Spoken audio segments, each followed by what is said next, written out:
All right, and we are live. I am Dr.Binus, and I'm a psychiatrist here at Beautiful Minds, and I want to welcome you to the Song and Story online live version. This program was actually recorded in November. Well, I should say the testimonies and the songs and all of that. But we're here live with you this evening, and we had so much fun in the November program that we wanted to share it with you, especially for those of you that maybe didn't get to catch it live in person in Auburn, California. And I want to just introduce my colleagues here who have joined me this evening. So Jonathan, why don't you go ahead? Hi, I'm Jonathan Edens. I'm one of the psychiatric PAs here at Beautiful Minds Medical. And I'm Amanda Anguish, and I'm a licensed marriage and family therapist here at Beautiful Minds. All right. So one icebreaker question that we wanted to kind of bring up, and I'll go ahead and pose the question, and then I'll also answer it myself, is we're going to be talking about cognitive distortions this evening. And so hopefully all of you get some really good info on that, and you can start identifying your common cognitive distortions and how you can reframe and whatnot. But I want to ask Amanda and Jonathan, what are the most common cognitive distortions that you can fall into? You go first. Okay. I'd probably say that one of my most common ones is one called mental filtering, sometimes also known as like tunnel vision.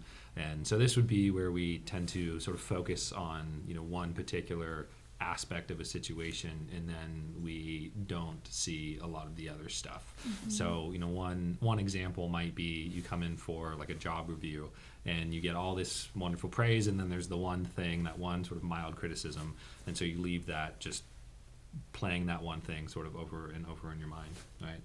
So you get those blinders on. And by the way, for our audience, cognitive distortions basically have to do with viewing things in the world or having beliefs that are a little skewed that can kind of get us into trouble. And sometimes they can actually cause us to have negative emotions or difficult relationship issues or just really negative thoughts. And so that's why these are so important. So I'm glad that you've identified that, Jonathan, so that you don't get that tunnel vision. Amanda?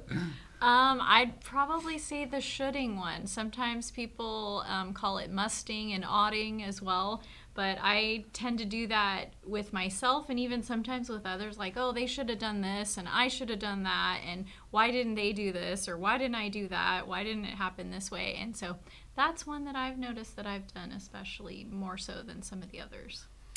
Well, you shouldn't have said that. No, that was bad. No, but for now me... Now I'm going to go home and dwell on it. No, I'm just Right.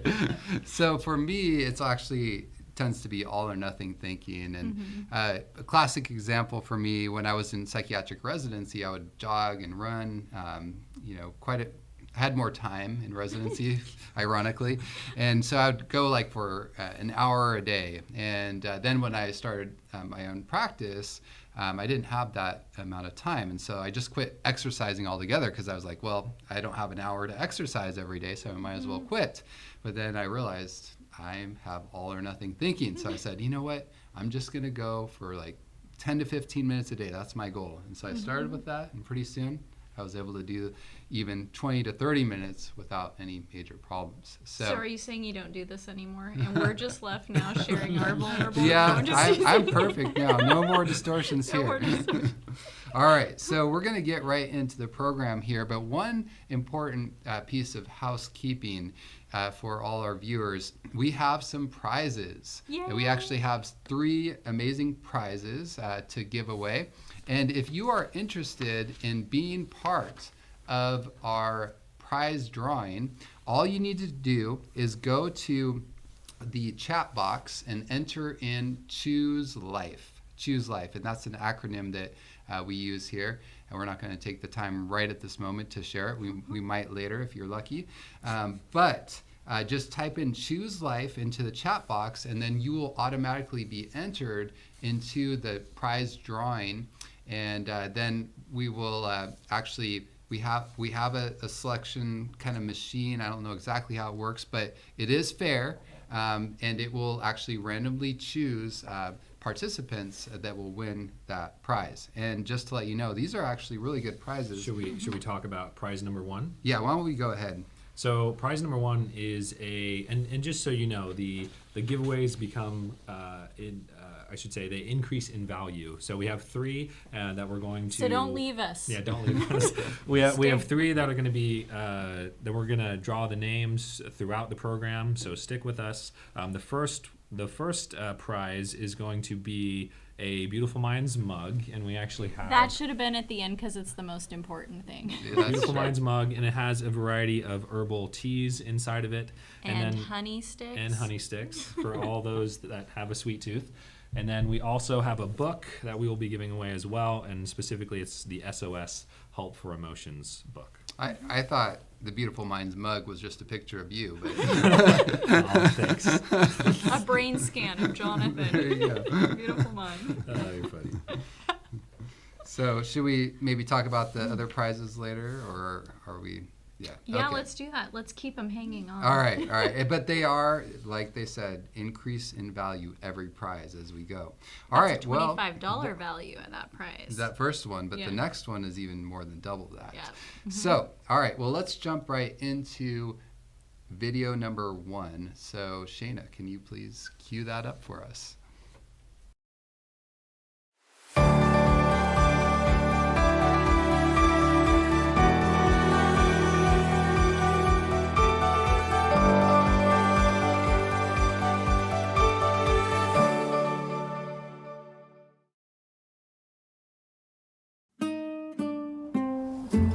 Oh, hi. You must be Rudy? Yeah, but are you Rhea? Yes. Wow, you don't look as good as your picture. Wow. Did you just say that? Oh, my goodness. Okay. Okay. Well, it's good to meet you, I think. Yeah. Good evening. Hi. Can I share with you what our special is today? No, I want to hurry up and get this done with. Okay. Can I get you started with some drinks? I'll take sparkling water. Sparkling water? You have Sprite? Yes. Then yeah, get me that. Okay. And three ice cubes. 3 ice cubes. Yes, sir. Ice cubes. So, Rudy, have you been here before? Nope. Okay. What kind of food do you like to eat? Pizza, fries, you know, stuff that guys like to eat. Water? Okay. Well, Sprite? that's nice. Well, I like to. Oh, wow, this is disgusting. What is this? This is so flat. What kind of restaurant is this? Oh, this is. Okay, well, you know what? I just remembered that I have somewhere to be, so it was great to meet you. I gotta go though. Wait, but who's gonna pay for this? I'm sure you'll figure something out. Yes, I know, right? And then he took his drink, I think it was Sprite or something, and he slammed it on the table. It went everywhere. It was such a huge mess. Oh, I was so embarrassed. I had to get out of there. It's craziness. Yeah. All men are trash. I'm done with them. This is such a bizarre situation, wouldn't you agree? Now, you may be thinking that I'm only referring to the actions of Rudy, but that's not the only thing out of place here. The last thing that Rhea says is that all men are trash. It doesn't seem very fair that all men are getting the blame for one man's action. Ladies and gentlemen, allow me to introduce you to the world of cognitive distortions, or what I like to call stinkin' thinkin'. Cognitive distortions are the way in which our minds perceive or interpret something in an extreme or irrational way. Psychologists have come up with a list to consolidate those distortions under 10 classifications. This first one, that men are trash, is called overgeneralization. You know when you overgeneralize something to everyone that potentially relates to that particular fault? Stay tuned to find out how you can identify the cognitive issues that we encounter every day.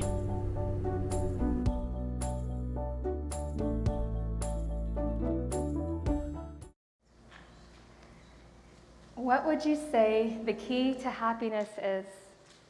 Do you remember a time in your life when you were truly happy? What did it feel like? A few years ago, a series of events and circumstances led me to reach a low point.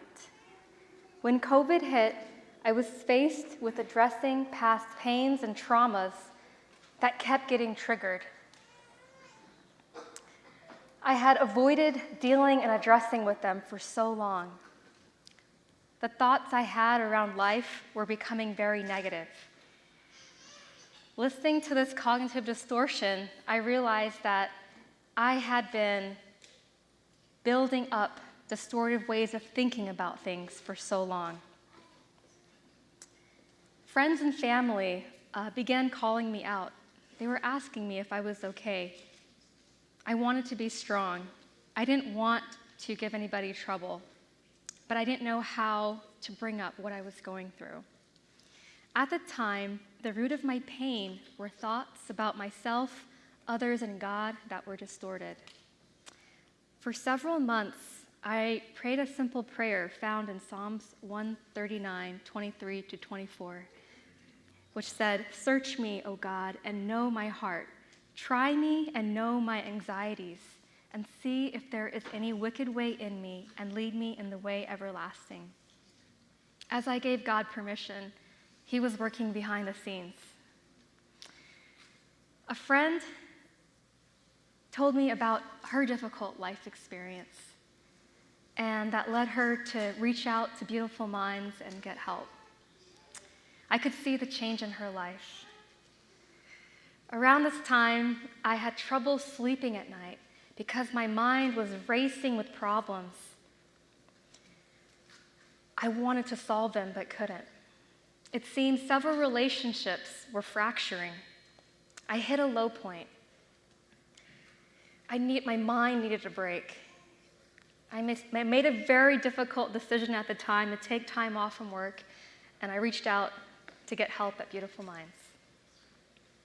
During my time there, I learned a lot.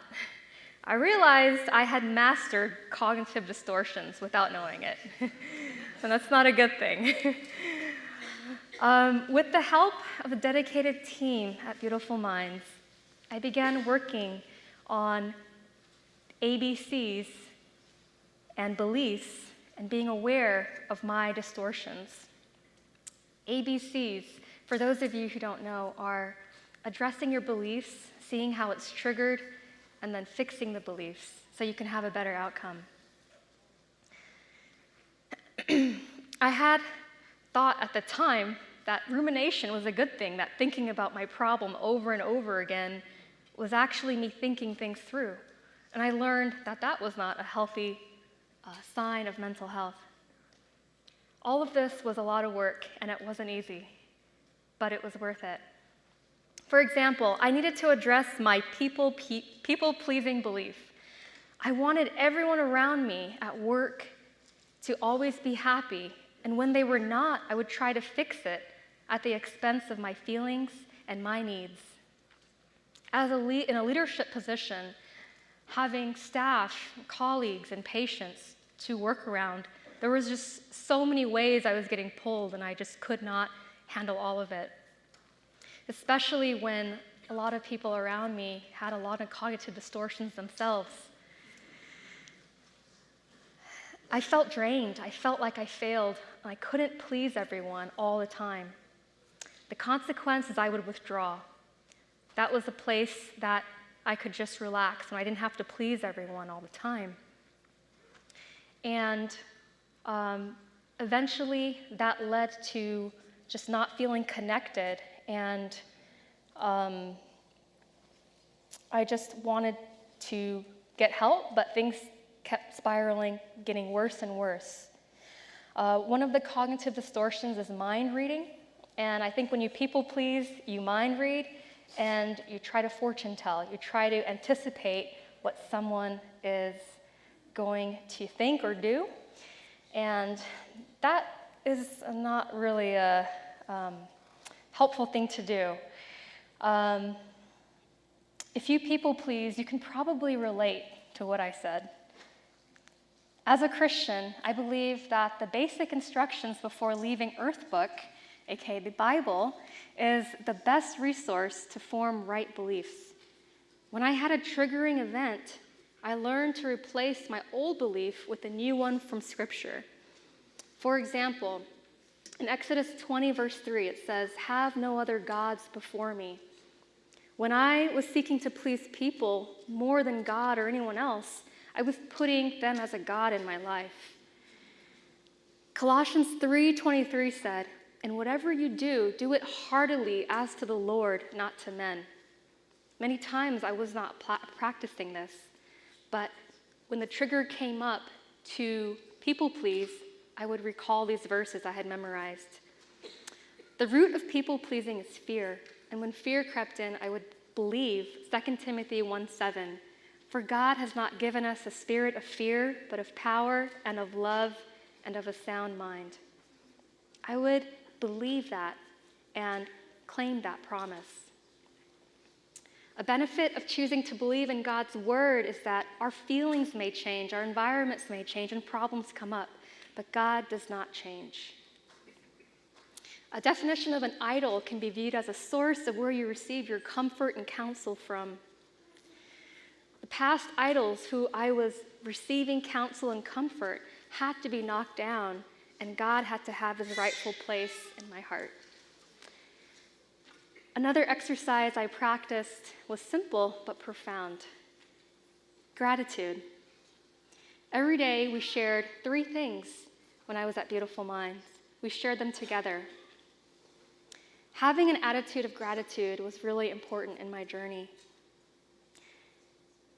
I find it interesting that in the Bible, the number 1 command given is praise, thanksgiving, gratitude. That's the number 1 repeated thing in the Bible that's said over and over. Usually if something is repeated, there is an importance there, and it's very important. I believe our loving God wants us to be happy and have a great life, and that's why it's repeated. I mean, how amazing is that we have a God who wants our happiness above all else. We see this in 1 Thessalonians 5:16-18, where it says, "Rejoice always, pray without ceasing, and everything give thanks, for this is the will of God in Christ Jesus for you." He truly wants us to live the best life, to look for the good, even in difficult situations, because gratitude positively affects every aspect of our life. Research supports this. Those who practice gratitude can improve because it is a skill that can be learned, and it does result in a better mental state. So what's the key to more happiness? Is gratitude. When I look back and see some of the best times of my life, it revolved around gratitude and thankfulness, even while going through problems. I believe it played a great part in my story. I really want to thank the dedicated team at Beautiful Minds, my family and friends who supported me, and God for his leading in my journey. During this season, I want to challenge you also to have an attitude of gratitude, not just for Thanksgiving season, but throughout the year. And I also, per tradition, want to share some things I'm grateful for as well. I'm grateful for the scripture. In a world where it seems like truth is very subjective from person to person, it's so wonderful to know that the scripture does not change, and we can form beliefs and dispel distortions that we have by choosing to believe in something sound and solid. And I also am grateful for opportunities like this. Not a lot of people know what cognitive distortions even are, and yet here we are. And we can learn and grow and have deeper healing in our lives. And so wherever you are in your story, in your journey, I pray that you would have an attitude of gratitude and know that you are loved and that God wants the very best for you.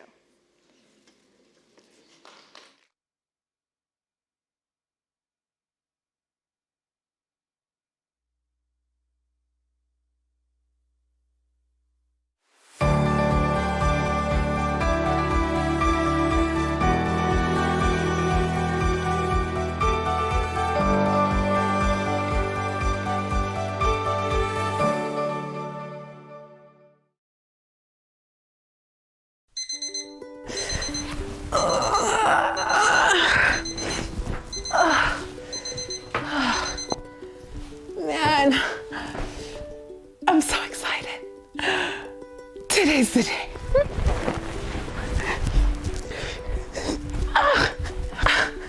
Ouch.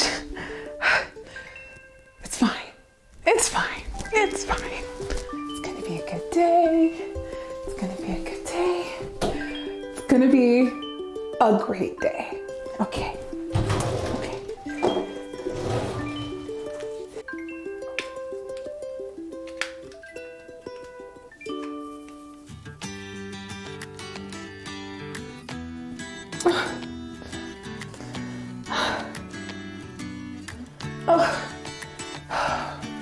Okay, I'll just get toothpaste on my way to work. It's okay. It's fine.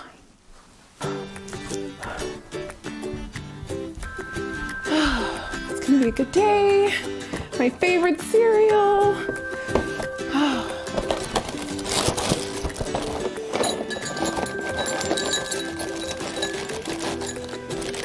All right.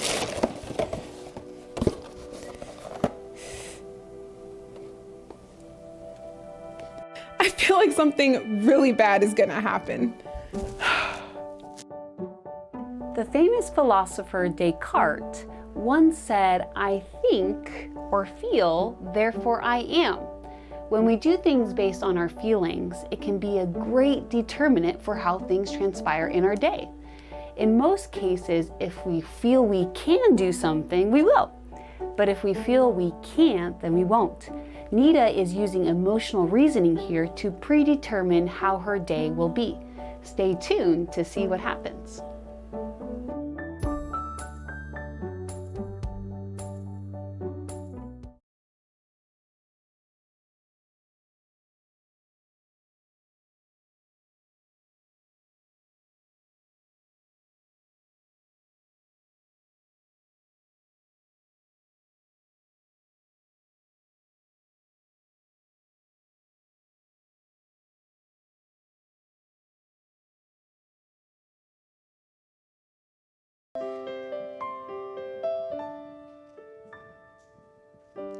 As I lay me down, heaven hear me now.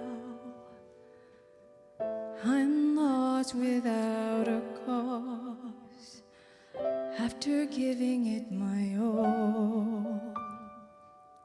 Winter storms have come and darkened my sun.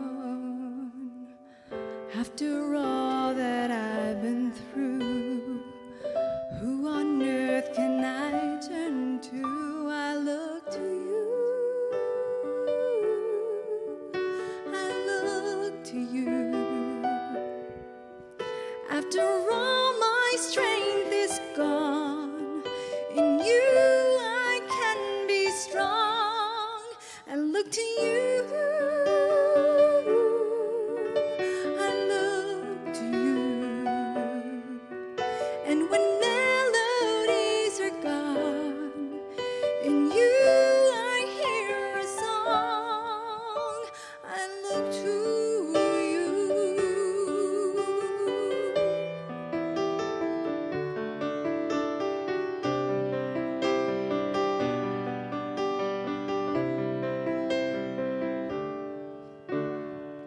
I'm about to lose my breath.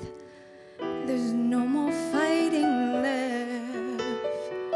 Sinking to rise no more. And searching for that open door. Thank you for your love that I do not deserve. You are my Savior. This is why I pray to you. I look to you. I look to you. After all my strength is gone,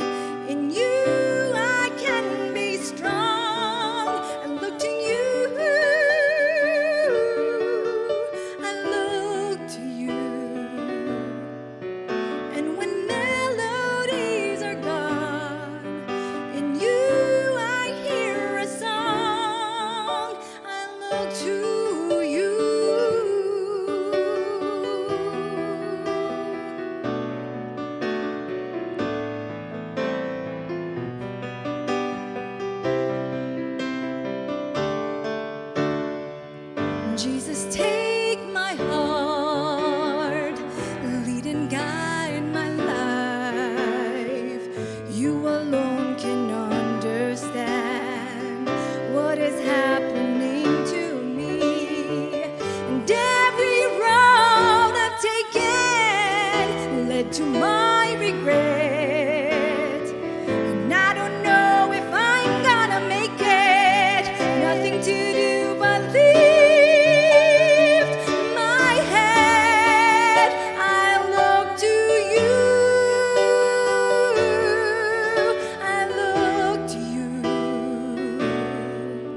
After all my strength is gone, in you I can be strong. I look to you.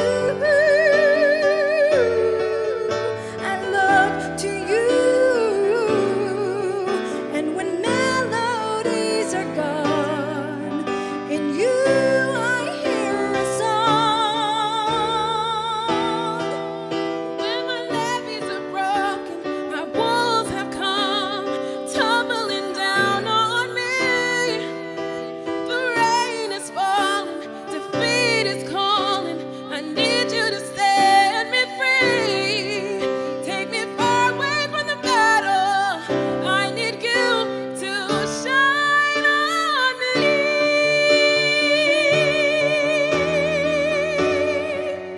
I look to you. I look to you. After all my strength is gone, in you I can be strong. I look to you. I look to you.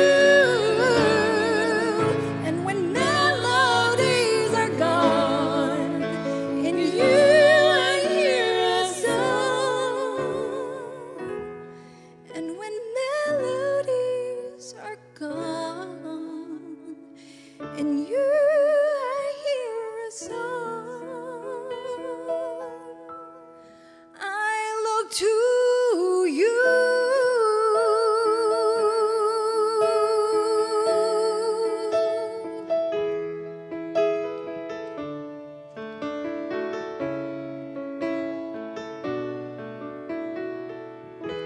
I look to you.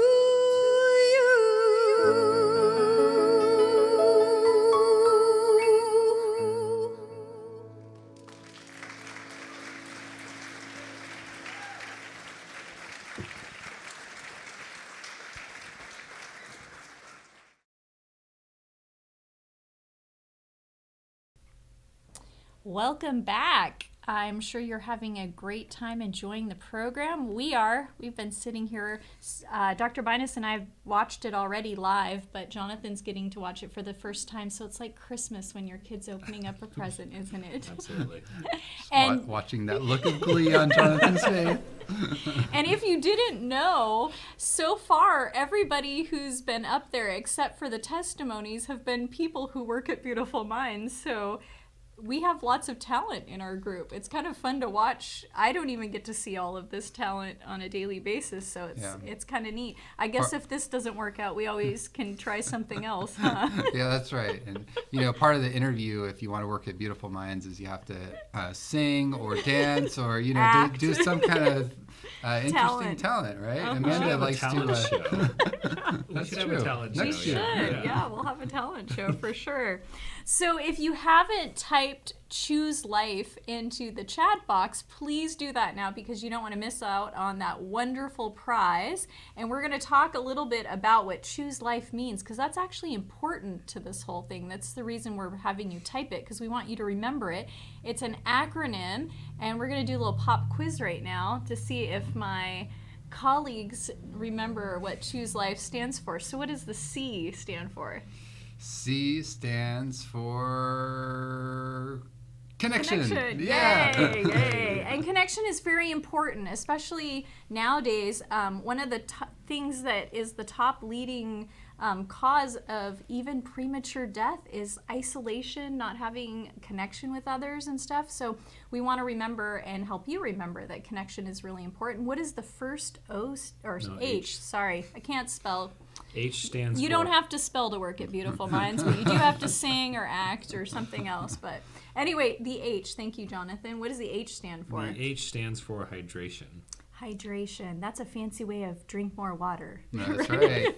How about the first O? I got a little too excited because the O stands for optimism. That's the second Optimism O. or oxygen, yes. It doesn't matter as long as you get both of the O's wherever they are. But the second one, if the first one's optimism, the second one is Oxygen. Oxygen. Yes. And that is, we're obviously all getting oxygen if we're still alive, but we're talking more specifically like good fresh air. So get out in nature and do that deep breathing if you need to relax and slow things down a bit. How about nasal breathing, not mouth breathing, please. Unless you have a cold. And then just whatever you do, keep breathing. Yes. The S stands for self-control. Yes, self-control. And we all need to have a little bit more of that at least. Yeah. How about the E? The first E. Exercise. That's right. Exercise. Yes, Stumped. we need exercise. And I just learned that there's something that you get from exercise that you can't get unless you exercise. I don't remember what it was, but it's something that helps you feel better. Endorphins. And your mom, no, it's not endorphins. It was something else. You'll just have to do your research. Okay. I'm just giving you an exciting little tidbit. I didn't come prepared, obviously. How about the L? Light, yes. And we hopefully open up the curtains or the blinds every day. But even more important, that is get outside and get sunlight. Because sunlight leads to all kinds of good stuff. You can see what Jonathan is yearning for. Vanity, vanity, vanity. No, we're not all about tanning. What does the light Vitamin for? D. Vitamin D, as I like to call it. Yes. As well as many other mental health benefits. It actually is related to our next letter, which stands for internal clock. Yeah. So the light is really important for setting our circadian rhythm or internal clock. And our internal clock is what helps us sleep at night and that sort of thing. And the vitamin D can turn into melatonin eventually and help us sleep better at night and that sort of thing. So those two are very important. How about the F? Food. Food. And not just any old food. What kind of food? Well, healthy food. Healthy food. As much. Thanks, Dr. That can be relative, so we'll give you some more ideas. Like eat a lot more fruits, vegetables, and whole foods, you know, things that aren't processed and that sort of thing. And then the last E is environment. And why is environment so important? Well, I believe in the principle by beholding, you become changed. And so depending on what is around us, that will impact us internally. So if our environment is kind of chaotic, then internally that will lead to more chaos, or vice versa. If our environment's more orderly, if we have orderly friends that aren't so chaotic, you know, so I hang out with you because you're both like very, no, just kidding. What? You're kidding you? That's why. No, yeah, that's true. Yeah. That's exactly why I hang out with you, because it's a good environment. Yes, it's a good environment. And also, too, we want to consider things like toxins in the environment. And so we want to get fresh air, which goes back to the air and everything like that. But just being in good, healthy environments, generally speaking and stuff. So I think we have a giveaway. Are we going to do a giveaway right now? Yes. Casey, do we have a name? And remember, this giveaway is for prize number 1, which is just to remind everybody what prize number 1 is. How could you forget? It's a Beautiful Minds mug filled with delicious tea and honey sticks. $25 value, but it's actually invaluable. Jonathan, you want to tell us who won? Yes, so the winner of prize number 1 is Olivia Richards. Now, what do we have Olivia do to make sure she gets her prize? I guess you could show up and give us your ID, or we could mail it to you and And email us at beautiful. Info Info. Yeah, at thanks. beautifulmindswellness.org. Once again, that's info at beautifulmindswellness.org. So Thank Olivia you. Richards, if you're listening, make sure to email us. Yeah. Yes. And we do want to tell you about our next prize. Dr. Binus, you want to tell us about prize number 2 All that's right. coming up? Of course I do. So prize number 2 is a $60 value, and it is not only a Beautiful Minds mug with the herbal teas, but on top of that, it is this beautiful powder right here called Mindful Relaxation, and then the autoimmune. And what does mindful relaxation do? I know Jonathan wants to answer that. Okay. Well, hold on one second. Okay. The autoimmune cookbook, Mhm. and so yeah, Jonathan, what does They this go do well for you? together.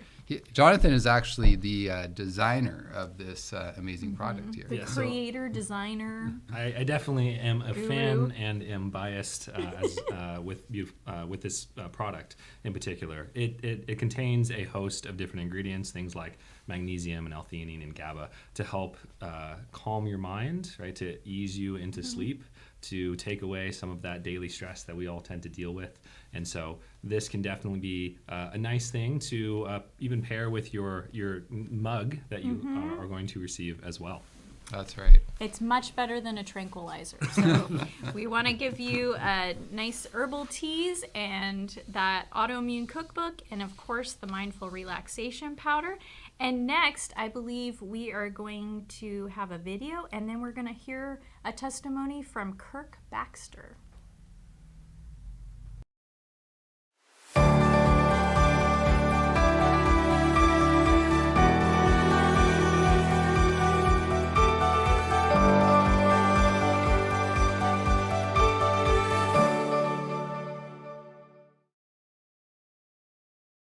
Hey, Libby! Oh, I am so excited to be here on my first day at Beautifully Minded. This is one of the biggest corporations in Sacramento.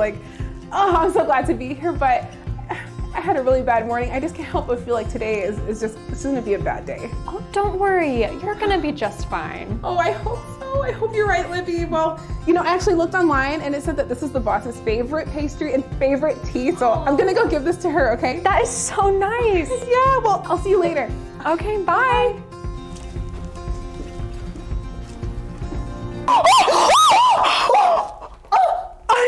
I'm so sorry. Oh my god. Oh, who even are you? I'm so sorry. Why did you do this? I didn't. I'm so sorry. Okay, hang on. Yeah, yeah. Okay, hang on. Yeah, I'm gonna have to call you back. Sorry. Who are you? I'm your new secretary. New secretary. Why didn't anybody tell me about this? Okay, just because you're new and it's your first day, I'll give you a break this one time. But if it happened again, just remember it's not gonna happen again, okay? Tread lightly. Got it?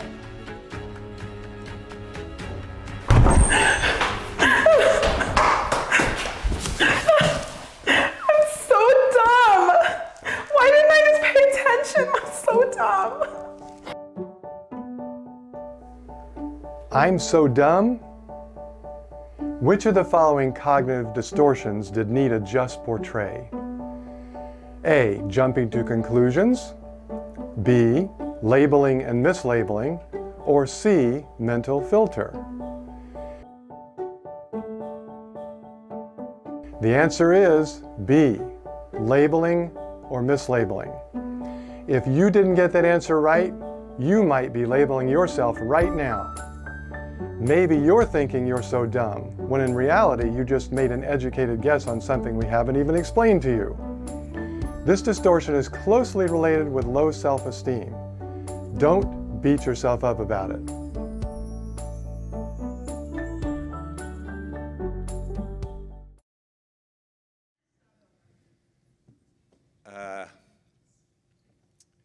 I have Parkinson's. I'm wearing out.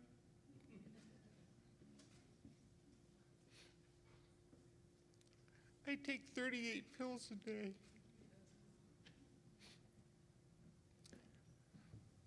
I was attacked a couple years ago by a young man on meth. and hit my face on the ground and got what was called a squeamish amnesic concussion. And I'll never be the same. Although my kids know my name. I am so grateful. You talked about gratitude. I am so grateful. I've been sober for over 30 years.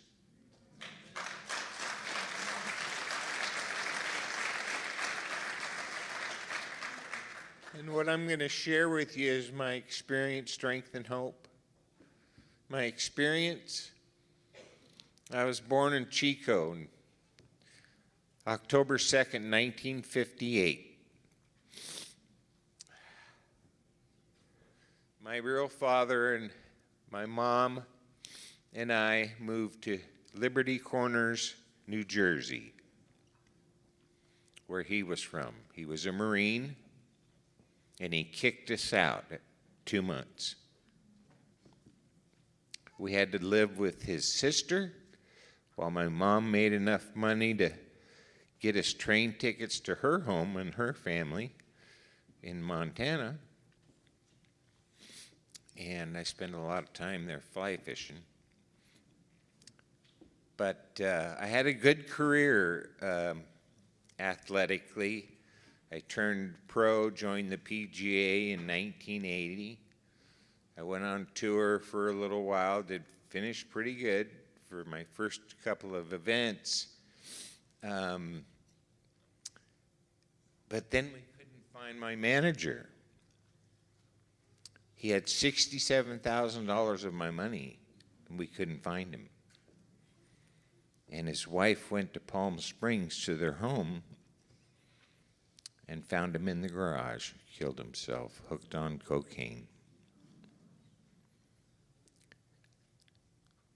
That affected me tremendously. My earliest recollections were when we moved, or when we lived in Cape Canaveral. My father worked for NASA and NAIA and helped build the first big rockets like Saturn V, Titan 3C, Gemini, Mercury, Saturn. I think I said that one. But the ICBMs, when we moved out here to Vandenberg after '67, his first job was to get a man up. The first launch, we lost 3 of our dear friends, Eddie, Roger, and Virgil. They burned up.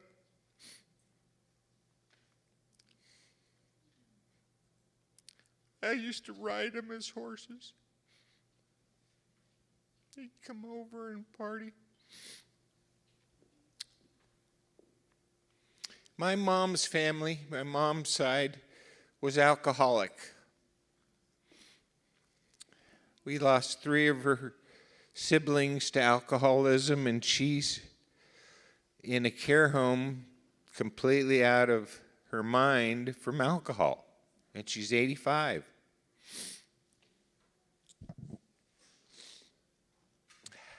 The strength I wanted to let you know is that don't give up. Don't. Because there's a way out. There is. And Robert has helped me so much. I joined them, was referred to them several years ago, and Robert and I know the sizes of our feet. He's a dear friend, and I love him so, and I bless him and his family.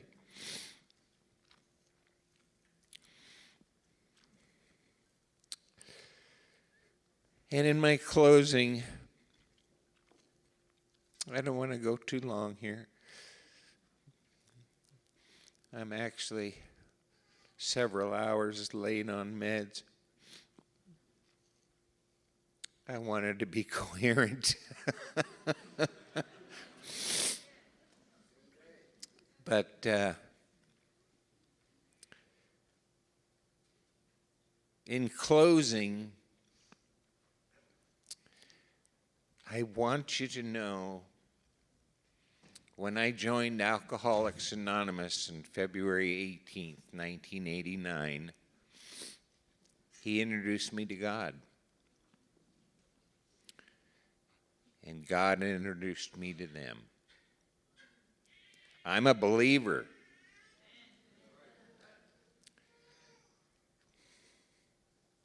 If you would have seen what he's done to me in my life, you would know that too. There you come to a dilemma, especially if you're an alcoholic or an addict or depression or anxious. All of the little issues that we have in our own little stories that are among themselves completely their own. That you got to have courage. You have to. And don't give up. You got people that love you that you don't even know.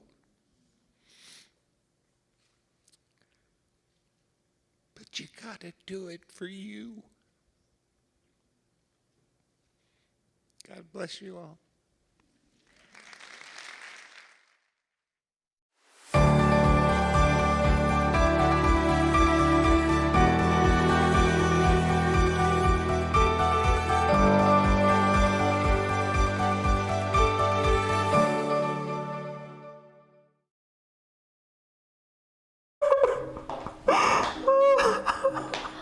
Hey, Nita. What's wrong? So, you know how I told you that I didn't think today was gonna go well? It's barely 8:30 and I'm already on the verge of getting fired. I'm never gonna make anything of myself. I can't even do a simple secretary job, right? Like, I wanted to work here, but now I think I just ruined my whole career. Oh, come on, don't say that. What happened? So, right after we talked this morning, I turned that corner over there and I ran right into Rhea. I ran right into the boss. I'm such a klutz.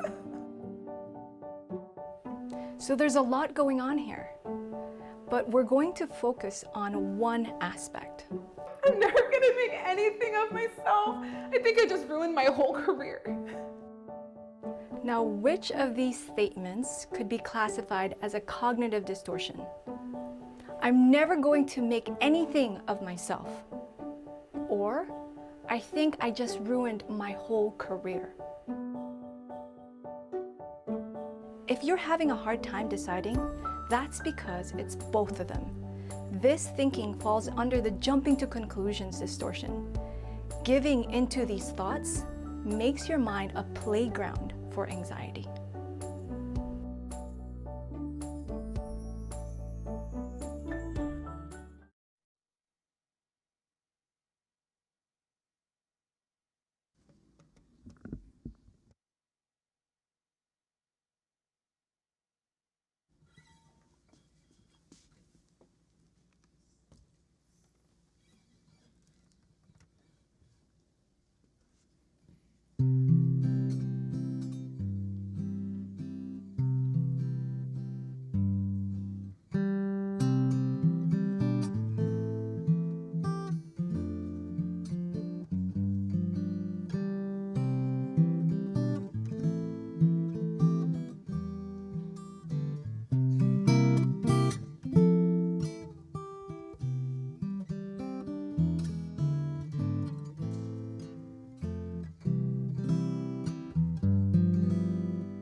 I'm such a klutz.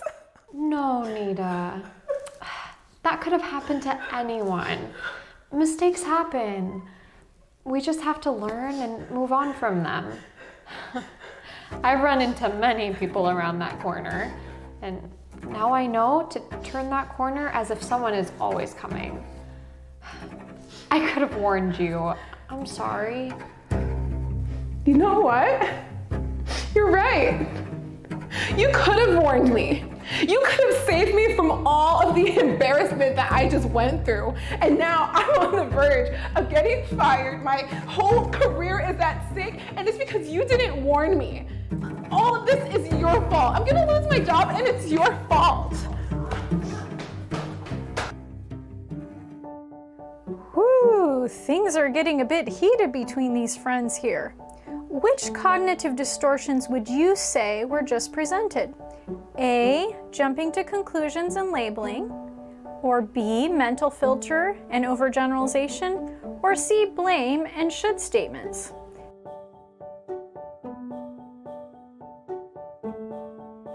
The answer is C, blame and should statements. Nita was blaming Libby for something that was completely out of her control. And when she concluded that it was something Libby should have warned her about, she felt that she was justified in blaming her. Have you ever done this to someone? Or have you ever been blamed for something that left you as confused as our friend here?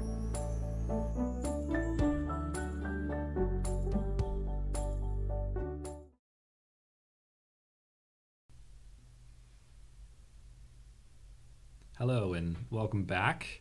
Hope you guys found those informations helpful. You know, the thing about cognitive distortions, even though we may not necessarily always relate to these specific scenarios that are being plugged in these videos, they are definitely applicable to all of us, right? Even Have you ever done that? I've not cried in the bathroom in the corner, right? But you know, those the sort of overarching concept of us getting into these states where we're not necessarily seeing things clearly, we're not thinking of things in a helpful or very accurate way. It's something we really all do to varying degrees. And so having this greater sense of awareness and education about these things can definitely help all of us, to whatever varying degrees of mental health issues we deal with, to become better self-aware and more in control of our emotions. Awesome. So I think we are just about ready for giveaway number 2. If you haven't yet, I would go ahead and plug in the Choose Life in our chat box right away so that we can get you in for this giveaway. So I'll give you 10 seconds. 10. Maybe. And just as a reminder, 8. What is our second prize? The second prize is 3 different things. We've got the Beautiful Minds mug with the herbal teas. We have got the best-selling and my preferred supplement of all time, Mindful Relaxation. Not at all. And then we've also got the autoimmune plant-based cookbook. Yay. So do I have a name? Excellent. So for prize number 2, drum roll please. Juanita Staten. I'm sorry if I mispronounce your last name, but it's Juanita Staten. All right, yay. Yay, Juanita. So just as a reminder, in order to claim your prize, Juanita, you need to send an email to info@beautifulmindswellness.org. Thank you so much for participating.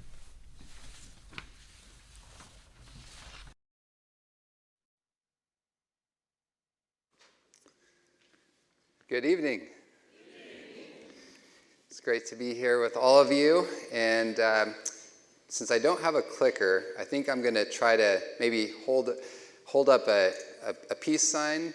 Is that all right? Every time I need a slide change? Okay. So mental health opportunities in a post-COVID world. You know, we hear a lot about the negative problems with mental health. But did you know that there are also some wonderful opportunities, and I wanted to share a little bit about that this evening. I'm practicing reframing, which is actually one wonderful way that you can deal with cognitive distortions. All right. So First, a little bad news, the pandemic's toll on our mental health. So, the average share of adults reporting symptoms of anxiety disorder and or depressive disorder. And this is an interesting study because they looked at the statistics before COVID and during COVID. So before COVID, we had about 11% of people reporting significant symptoms of anxiety and depression. Look at what happened during COVID, January 2021. It jumped to, what does it say there? Over 40%. So nearly a 4-time increase. Obviously not a good thing for America's mental health. The pandemic has been the most traumatic event that half of all Americans have lived through. Did you know that? In a lot of ways, you look around at our culture and our world, and it almost seems like we have developed this cultural post-traumatic stress disorder. People are suffering. 37.7% experienced more anxiety. 32.5% more panic attacks, 27% more depression, and close to a third regularly grapple with stress and anxiety. And what about America's future, aka our young people? Well, this is a picture here of our Surgeon General, and he says that the younger generations, like Generation Z and millennials, are feeling the most traumatized by the pandemic. And he says it would be a tragedy if we beat back one public health crisis only to what? Allow another grow in its place. And what is that crisis? That crisis is actually one of mental health. Because when we look at America's future, our future is what? Related to how our young people are doing. And our young people, more than anyone, is suffering. They're suffering with a bleak future. They're suffering with lots of cognitive distortions. They're suffering with unprecedented stress and grief. And we're wondering what is happening to our country. Now, in all of this, what's interesting is that, so this is actually a picture from the website, the Pan American Health Organization. And the Pan American Health Organization is a branch of the World Health Organization in the Americas, and their job is actually to look for ways to solve public health problems. And what's interesting here, I love this title. It says, COVID-19 presents what? An opportunity to strengthen mental health in the Americas. And I think that that is a beautiful way of looking at this whole pandemic. It is actually an opportunity because what they are identifying is that, let's go to the next slide, business as usual will not fix the problem. What is business as usual when it comes to mental health in the world? It's medications, right? It's diagnose and treat. And the Pan American Health Organization is actually saying, look, this model is no longer working. We need to start a different approach to mental health. Now, I don't believe that they have the full picture yet, but I'm excited to see that there are people that are starting to think outside the box, that they're starting to say, you know what, we need to do things differently. And what the Pan American Health Organization is focusing on is some important items. They're focusing on how do we actually solve issues related to discrimination, stigma, or other barriers to mental health care like availability of services, poverty, and different other social determinants of mental health. And those are important, but you know what? We actually have to look even deeper to really address the root of the issues that we're facing in our culture today. Because even though these social determinants are important and need to be addressed, there's so much more when it comes to our mental health. And that's really what we want the world to see and understand. Because when you start understanding what the root is, then what happens? Then we can start getting better fruit, right? Anyone that is a farmer or likes to plant trees, for example, what do you got to do to get good fruit? You have to address issues at the root. So what are some of those root issues that have caused problems for us in America and that we need to work on addressing? So unprecedented levels of stress.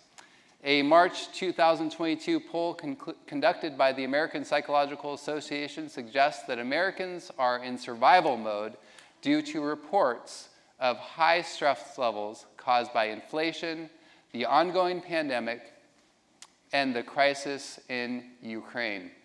So we need to help people to learn how to deal with stress in a healthy way. What about grief? The grief pandemic will torment Americans for years.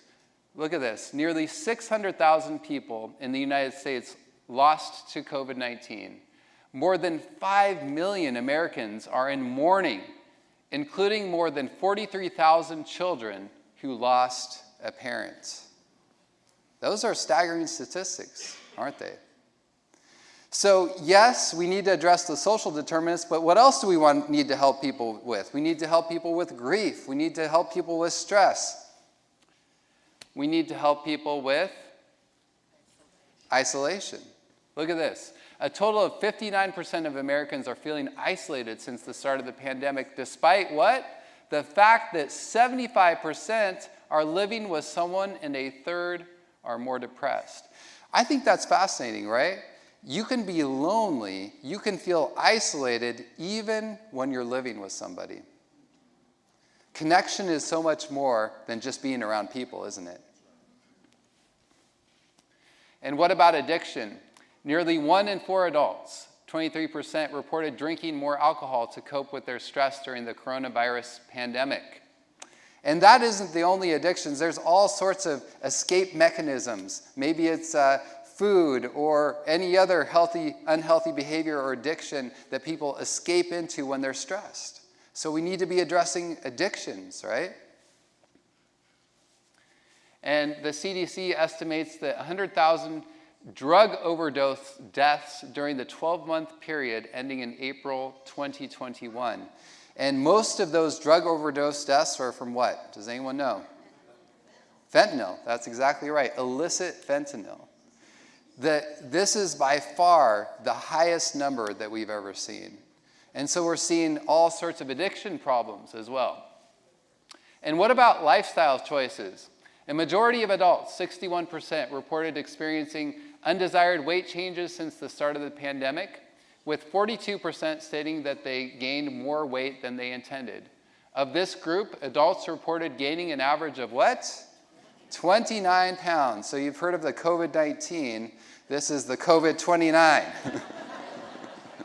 And what's interesting, there's another study actually that I didn't put on the slide, but I wanted to mention it, that actually shows that, and this is from the National Academy of Sciences on United States college students, that at the onset of the pandemic, the average steps declined, this is in college students, from 10,000 steps to 4,600 steps per day. Sleep actually increased by about 30 minutes per night. Time spent socializing declined by over half to less than 30 minutes per day. And screen time increased by it doubled to more than 5 hours per day. And over the course of the pandemic, the proportion of participants at risk for clinical depression was up by 90%. So again, lifestyle factors also need to be addressed, right? And 2 in 3 Americans said that they are sleeping more or less than they wanted to since the pandemic started. So again, another lifestyle hit. And what about thinking errors? We were talking about cognitive distortions, right? What kind of thinking errors do you think that people might have had or even still have related to the pandemic? Do you think that there might be some black or white thinking going on? I'm not talking about I'm not talking about color of skin here. Black or white thinking, does anyone know what that means? That means all or nothing thinking, right? In other words, either people are all bad or all good. If you're a Democrat, then you must be all bad. If you're a Republican, you must be crazy, right? All or nothing thinking. What about jumping to conclusions? Are there a lot of people that are doing that in the world nowadays? In other words, they're saying, hey, I know what that person is thinking, right? Or what about emotional reasoning? Saying things like, oh, this just feels all wrong, so it must be wrong. Or there's all sorts of ways that people say it feels this way, so it must be this way. Or I just don't feel right about this, whether it's the vaccine or I feel right about taking the vaccine. Or, all these problems are causing major issues in our society. And then what about labeling each other or blaming each other? So can you see how cognitive distortions are actually even causing problems in our society as well? And of course, for our own mental health as well. And then relationship problems, which often take place because of cognitive distortions. Arguing with your partner over COVID, you're not alone with the pandemic straining many relationships. UK-based consultant clinical psychologist Alex Jasatnik told CNBC that fractures, difficulties, conflicts, high-level conflicts, and relational stress in couples is phenomenally high. The divorce rates increased substantially during the pandemic. And a lot of that was because people had strong opinions, and they were also spending what? More time together, which can be a good or a bad thing, right? Depending on who you're spending more time with. Well, again, I really believe that Beautiful Minds has a wonderful opportunity. For the last 11 years, we have been approaching mental health in a different way. So I feel like by God's grace, we have a jump start on the real solution to solving America's mental health crisis. I really believe that. Why? Because look at what we're attempting to do. We're trying to address not just the social determinants, not just the biological ones, but we're trying to look at what are those root issues. How can we help people deal with stress? How can we help people deal with isolation? How can we help them deal with their lifestyle issues? How can we help them deal with their spiritual issues? And by doing the mind, body, spirit, relational, and addressing those root issues, guess what? People get better. And they don't just get better individually in a bubble. They get better relationally too. It's a beautiful thing. When one person gets better in a family, yeah, it can cause a little friction for a while, but over time, it actually makes the whole family system better. And so I want to encourage all of us to take this message of mental health and say, you know what? Even though there's a lot of challenges, there's great opportunities here. And there's no reason to have a sense of hopelessness or despair. Together, even though we're starting off small, we are growing, the message is growing, people are seeing the need, and what an opportunity we have.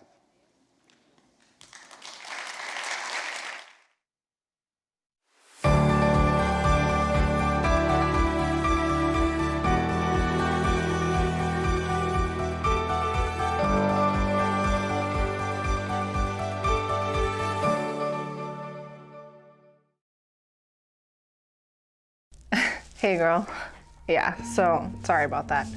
This new secretary, she was walking by me and she just spilled tea or something, and my favorite pastry all over my shirt.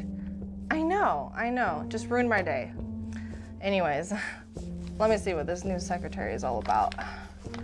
Oh, looks like she went to Harvard. She graduated as salutatorian. How do you say that? Salutatorian? Something like that. Okay. Straight A's in high school and college. All right. Honor roll. Master's in secretarial work. Volunteers for the Humane Society. Yeah, just looks like she forgot to put clumsy on here. That's gone. Oh man. What do you mean? Overreacting? I mean, she messed up on her first day. I mean, if she continues to work like this, she's surely gonna bring down this entire company that I worked so hard to bring up. You know, I ought to fire her. Okay, fine. I won't fire her. But if she messes up one more time, she's gone. All right, I'll talk to you later. Overreacting? I'm not overreacting. Wow. Yeah. I think that Rhea is overreacting a lot. It seems that she's making a big deal out of such a small matter, and also not considering any of Nita's amazing attributes. Which of the following paired distortions are being displayed? A, magnification and mental filter, B, jumping to conclusions and blaming, or C, overgeneralization and should statements.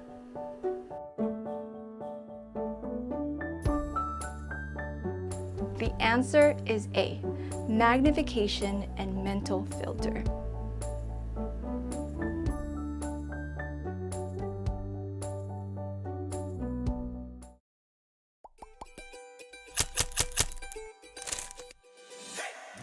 Welcome to the Brain People Podcast, a show where 4 mental health experts team up to bring you practical tools for overcoming mental health challenges. The Brain People don't replace your doctor or therapist, but we will give you some extra tools to help you on your journey. So join us as we fight mental illness, one episode at a time.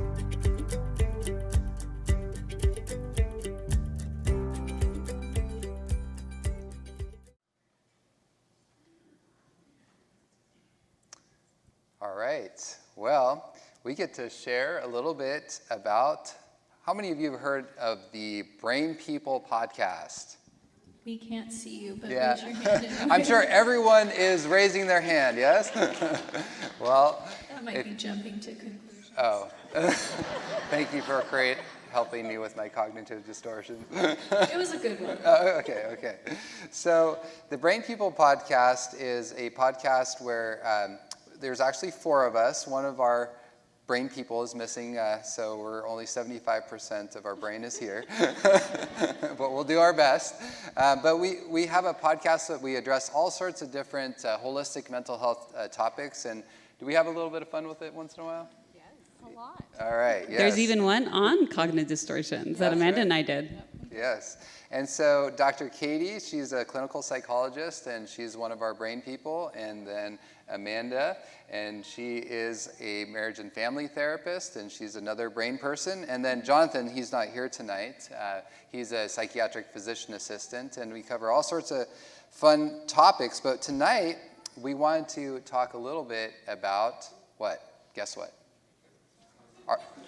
You're mind reading. That's a cognitive distortion. But actually, it's not a distortion because you're right.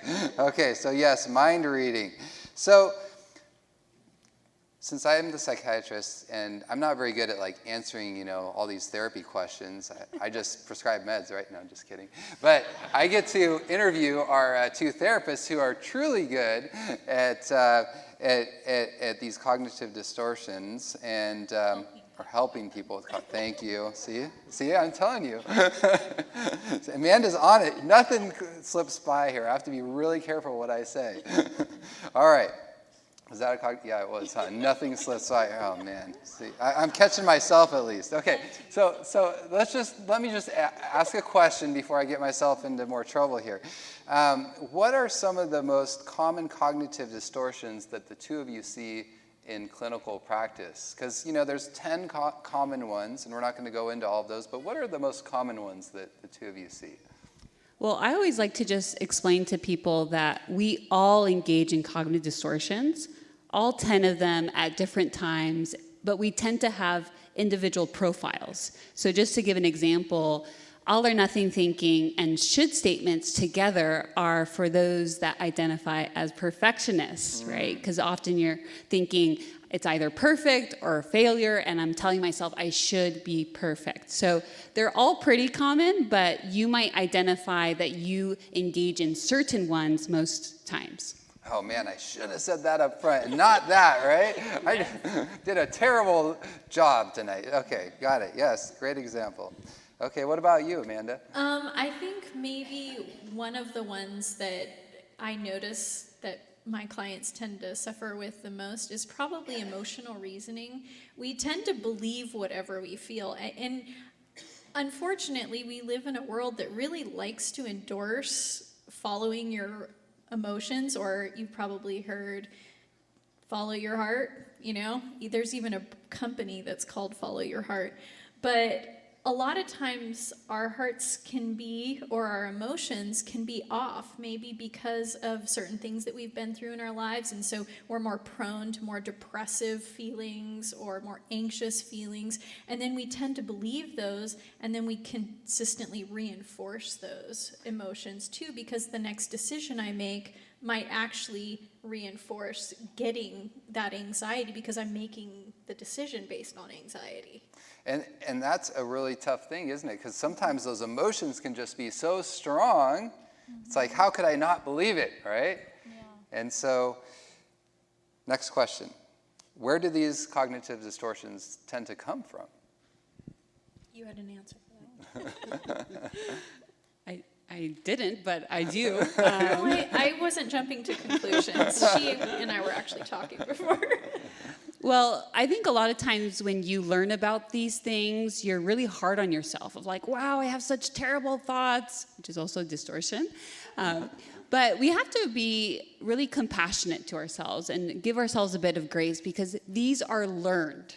We often adopt them from our parents, from childhood, from listening to our friends and others around us. And so I would just encourage you all to start listening to those you spend time with the most, and you'll realize they too are engaging in these distortions. Probably not start pointing the finger too much, but they're learned. And so once we understand that they're learned, then we can also recognize that we can unlearn them. And learn new healthy ones too. I think that's really important that we talk about where they come from, because otherwise we tend to label ourselves as being crazy, or I'm always going to be depressed, or I'm always going to have these problems, not realizing, well, they came from somewhere. So if I recognize that, then I can go somewhere else too with these things. Absolutely. And I see this a lot, especially in adults or children for that matter, if they're given certain messages, like, for example, if they come home and they just got a bad grade or something like that, and their mom or dad says, oh, I can't believe you did it again. You really can do better than this, and you're just lazy, right? Well, what is that telling the child? It's giving them a message. It's helping them, or not helping them. It's actually hurting them, but it's really programming them, if you will, to start believing, oh boy, I'm not going to do well. I'm a failure, and maybe they tried, but they didn't do so well. But on the other hand, if that parent comes and tells the child, you know what, next time I believe you can do better, and that was really tough.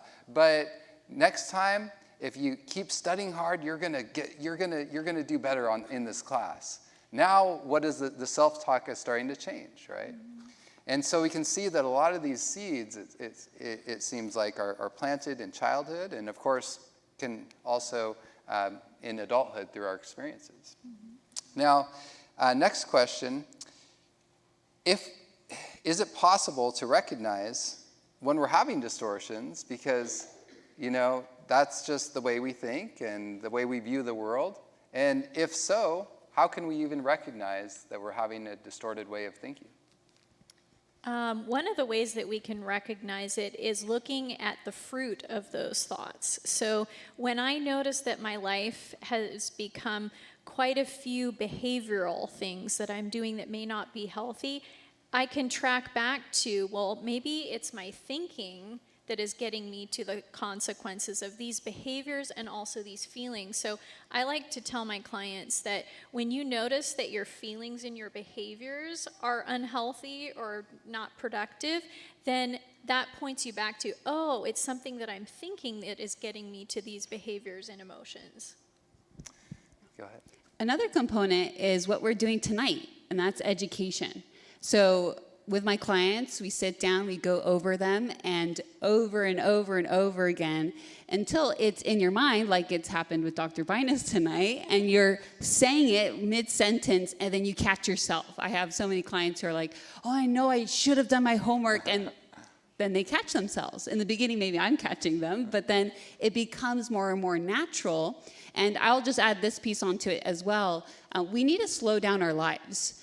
Because without being more mindful of our thoughts, our feelings, our behaviors, it's impossible to catch the habits that we have, whether our habits of thinking or our habits of other things that we want to change. Yeah, and one really practical thing you can do in order to catch it is many of us, we have a podcast on dissociation that Dr. Binus and I did. We don't realize the different ways that we dissociate from our lives. One of the most popular ones is pulling out your phone when you have nothing else to do. When you're not focusing on something else. What does that do? What do you mean? Those things, even the small things, keep us from paying attention to what's going on. And so one of the things I've learned to do, it was really hard at first, but now I don't even think about it, is I don't listen to the radio in my car. At all. I know that sounds bizarre, but here, let me tell you something. Something wonderful happened to make that come about. My radio died. Not the car that I have now, but a previous car. My radio died, and I was kind of busy, and I didn't really have time to go get it fixed and everything. And so I learned to do other things, and one of the best things that I learned how to do is process what was happening before I go to work and on my way home from work. On my way home from work was probably the most beneficial time that I did this, but I spent like 30 minutes in the car just processing my day. How many of us do that? Sometimes what happens is as soon as it's quiet, we turn something on so we don't have to think about these things. But then we take them to bed with us. We wake up with them. We're constantly thinking about problems, but we haven't processed them. So find those moments where you could turn something off and think about what you're doing. Just be mindful of it. So dare I ask, any speeding tickets or No, or it car actually accidents? helps me to drive slower, too. Good. No car accidents either. Okay, good. So Amanda does her processing in the car. I have to practice what I preach. Yeah, that's right. So, and I was actually just talking to a patient this last week, and he was sharing with me how he does this inventory every evening before he goes to bed, and thinking about like, okay, how was my day, and what could I have done differently, and were there issues that I need to come up, that I need to make right? Were there behaviors that were not okay? Were there things that I need to ask for forgiveness for or change? And what do I want? And I thought that was a really neat thing to kind of just slow it down, do some reflection. And that takes practice, doesn't it? Especially in our very busy world. So any other comments on what we can do to not only identify but correct our distorted thinking? I always like to just remind us that our thoughts are just thoughts. So we call it diffusion, where we need to separate ourselves from our thoughts. So oftentimes when we say, I'm dumb, right, we're identifying, we're making it a reality by saying it. And that's what makes thoughts scary, when we think that they're truth. And that's what leads to dissociation, because then we're like, I don't want to sit with those thoughts. So thoughts are just thoughts. You can just have the practice of inserting, I am thinking the thought that I am dumb. And that creates space. And that way, then you can actually work on the distortions. Because sometimes I think people are just afraid of even thinking of the thinking. But just create space. A thought is just a thought. And you can change that thought. Some other things that we can do too is even just asking ourselves questions of those thoughts. One of the things that that Katie said was really important is to recognize that they're just thoughts. But then once we realize they're thoughts, well, now I can do something about it. It's a thought. It's not some person coming against me. It's something inside of my head that I can actually, maybe I can learn tools to deal with. And so some of these tools are just asking questions. And I like to whittle it down to 2 questions. I know Katie does 3, and that part's not important. But there's 10 questions that we can also ask our thoughts too, but we'll maybe simplify it and not give you all 10 right away. You can always come to our office and ask for the rest. Keep you wanting more. But one of the questions you can ask yourself is this even true? Mm-hmm. How many times have you asked yourself if one of your thoughts is even true? Now here's the problem. How do you know something's true? Because sometimes we've kind of grown up in a world where maybe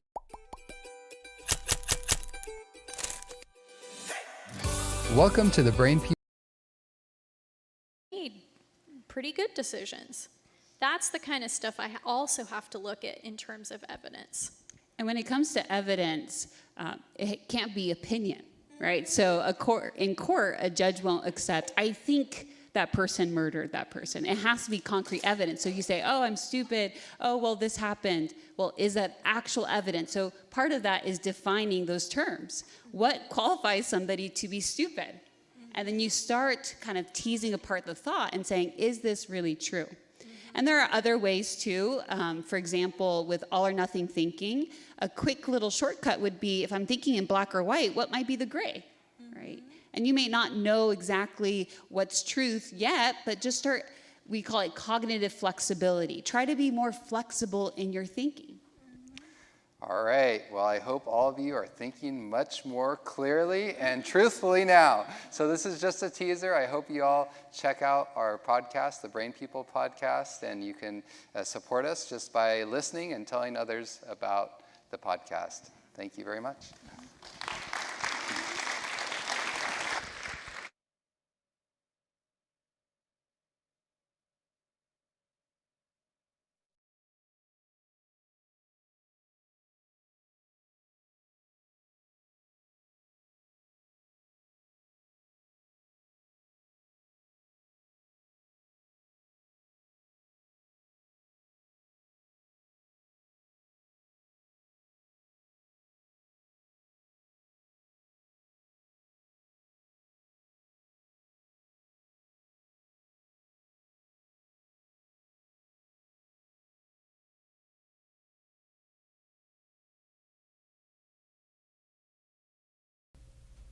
All right, so we are in the process of actually trying to get our camera working again, but I understand that you can all hear us. So we are going to move forward with the next part of our program, which is actually a little bit of a Q&A. All right, so first question, it was from Tama. And it says, in the upcoming EQ Summit, we will learn about using EMFs and psychedelics. Would you make some insightful comments about that, please? Emphasis on insightful. Make I know, them right? insightful.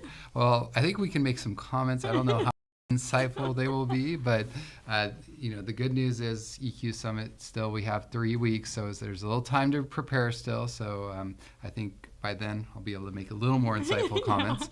But yeah, those are actually 2 of the topics that I'm going to be presenting. And the one on EMFs, that stands for electromagnetic frequencies. And so this is something that I thought was kind of like a weird topic and related to mental health. I never really thought it was it impacted mental health that much. But what's been interesting is, as I've actually delved into the research and talked with people, All right. We have our video back. Thank you, Shayna. And thank you, God, for helping us work that out. So with the electromagnetic frequencies, yeah, it's interesting. There's actually quite a lot of literature that's out there related to the impact of EMFs and on mental health. And so what are we talking about with EMFs? We're actually talking about 4 main types, that being radio frequency, and what they categorize under that as like wireless communication. So we're talking about like cell phone signals, cell phone towers, that sort of thing. And then a second category is magnetic. And so every electric field also has a magnetic field that it surrounds that as well. And so that can impact people in different ways. And then there's just basic electrical fields that can affect us and interact with our minds and our bodies. And then finally, there's what we call dirty electricity. And so each of those different types of EMFs can actually have an impact on mental and physical health. And so I'm going to be delving into that at the EQ Summit. And then are you going to talk about that in a podcast too anytime? Yeah, I think we will. On the Brain People podcast, we'll have to talk about that as well. And then the other question was related to the psychedelics. That's actually a separate topic. But that's kind of all the craze nowadays with mental health. Yeah, just do some microdosing and it's going to be all good. And basically what's really interesting there is that there are a lot of data that show significant improvement, but we don't always look at the potential drawbacks. And so like with anything in life and in mental health treatment, you want to look at the potential risks and, of course, the benefits. But I think right now the benefits are being overestimated and the risks are being underestimated, and we're seeing a lot of people flocking to that, but in the long run, I think we're going to see actually a lot of problems. And so I'll have a lot more to say here in a few weeks on that. Okay, so let's go to our next question, and I want to really focus have Jonathan kind of field this one. Are there or do you want to just go ahead and read it? I can read it. Okay. Are there any stats that show the effectiveness of non-psych treatments versus the use of psych medication treatments for mental wellness? The answer is yes. Now, there are certain studies that we've definitely gone through over the years. One of them that is sort of a classic that I think we've mentioned on a previous podcast episode as well is the iconic sort of study in which they compared exercise versus Zoloft. And I often like to pose to people or ask them, when I bring this study up, which one they think actually outperformed the other. And often it does trip people up. The fact of the matter is that Zoloft initially outperformed exercise, but over the course of the trial, which I believe was nearly a year in length, at about that 6th to 7 month mark, exercise outperformed Zoloft, which is, for those that don't know, Zoloft is a commonly used antidepressant for the treatment of depression without a lot of the side effects that came with Zoloft. So that's one simple study. Being that I do spend a lot of time looking at supplements, there's a myriad of research out there, on, if we're talking about depression specifically, SAMe, saffron, turmeric, right? These things can be quite helpful. And there's even studies where they compare, say, SAMe versus another common antidepressant like Lexapro, and the SAMe was actually able to outperform the Lexapro in that particular trial. So that's just 2 examples, but there's a myriad more that probably at some point we should have a conversation about that too. Yeah, actually. You don't want to plug our mindful relaxation while you do that? that would have been a great place. We should we'll do a head-to-head Xanax versus mindful relaxation powder right here. We need some research subjects. Anyone want to volunteer? Just kidding. Another interesting study that they did was actually comparing antidepressant medications with light therapy. So bright light therapy in the morning, and they actually found that light therapy, in one study at least, outperformed medications for depression. And so that was another interesting study. So yeah, there's a lot of studies. Plus, what's really interesting is when you actually combine the multiple natural modalities for mental health treatment, then you really see tremendous improvement. For example, with our intensive outpatient program, where we combine the Choose Life principles plus cognitive behavioral therapy, et cetera, what we see there with depression is about a 90% response rate, and then about 2/3 of people actually go into remission from depression.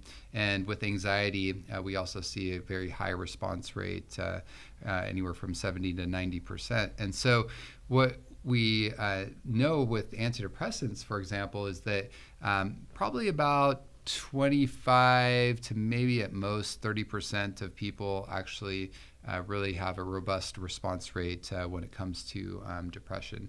And so combining those holistic elements, we see a lot better response rates. All right, so our final question is... well, there's two more. It looks like one just came through, but any tips on how to catch cognitive distortions early on before they are ingrained, especially in adolescence? Well, I think adolescence, it is even a little late to start teaching them. The best time to learn about them is even in little kids. I have a friend and colleague who, her name is Kristen Henley. She wrote a book called Millie and Her Tangled Thoughts, and it's a great book for children, teaching them the cognitive distortions and how to untangle those distortions. So you can actually teach your little kids these. And I think, you don't have to buy a book, although it is a good book, but just going online and finding the 10 cognitive distortions, or watching this through and writing some of them down, and then talking with your kids about them and seeing if you can. Usually when I teach people about the distortions, what happens after is they become the cognitive distortion police with each other, especially if it's in a group setting. And sometimes I love it when they even catch me saying a distortion, because we all do this inevitably at some point. There are even some phrases that are just naturally cognitive distortions that we use. So the earlier we can catch those things and teaching them to our kids, and little kids are especially good at absorbing this kind of stuff and learning, so we can do it with them. Train up a child. Yeah, train them up. One more plug. Yes. The author of SOS Help for Emotions, he also wrote a book called SOS Help for Parents. Mm-hmm. So specifically, if you're looking to not only educate yourself, but your children, that would be another great resource. Yeah, it is a great resource. And then the last question is, can social media be used without impacting someone's mental health? The quick answer to that is no. All social media is going to impact your mental health. Now, whether that's good or bad is another question. So I don't... Inevitably, though, it's probably going to be bad, because there are algorithms written into these programs to keep you sucked in. So now even, the ones that are typically more for the older generation, like Facebook even has TikTok videos in there and everything, just to keep you sucked in. So you got to be careful with these things. It's obviously best not to get into them in the first place, but some of us we got into them before we realized how easy it is to get stuck in them. So as somebody that does use social media, because I don't know if either of you do, right? I do. Oh, you do. Okay. Mm-hmm. I think the answer can be yes if you have very strict boundaries around your consumption of that. And there are definitely better platforms than others, or I should say, platforms that are going to be more inclined to be sort of draining on your mental health. But one thing that you'd want to do is, with your social media content, is just be very intentional about knowing what the purpose and intent is behind the social media use. So, for example, if you're using Facebook, then there are actually Chrome extensions where you can download it to get rid of the feed. So you can just go in and you can look at, maybe the groups that you're involved in, where you want to, stay in touch with friends and family, but you don't necessarily want to be inundated with that constant feed, right? So there are definitely ways to make social media healthier, but it is definitely important to keep it to a minimum. Yeah. Jonathan, are you going to be doing a class on how to do that for those of us that didn't know that stuff existed? Maybe in the future. Stay tuned. Maybe we'll do a podcast on that too, how to make your social media healthier. How to have boundaries with social media. And I definitely agree. I think there are valuable aspects of it, but we have to be so careful. We want to use it as a tool rather than us being the tool. Yes. Right? All right. Good so questions. Let's move on with the what? We're almost done. Okay, Yay. yes, but we have a couple more things. So let's roll on to the next part of the program, and then we'll wrap it up.